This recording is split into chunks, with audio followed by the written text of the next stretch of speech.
நந்தி அழுத இரவு உங்களுக்கு தெரியுமா? ஆம், உயிரற்ற கல்விக்கிரகம். கண்ணிலிருந்து துளிகளாக அழுகை விட்டது. திருவாரூரே நின்று போன அந்த ஒரு மறைக்கப்பட்ட சம்பவம். சோழர் காலத்தில் ஒரு 16 வயது மெய்ப்பான். காலமேகம். ஒவ்வொரு மாலையும் கோயில் நந்தியிடம் உட்கார்ந்து பேசுவான்.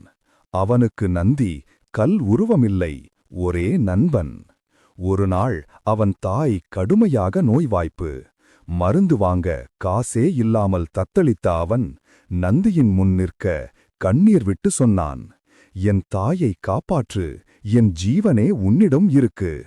அந்த இரவு கோயிலில் காற்றே இல்லை. ஆனால் திடீரென நந்தியின் கண்ணில் ஒரு துளி நீர்.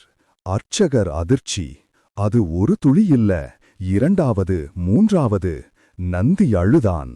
கோயில் மணிகள் தானாக ஒலித்தன.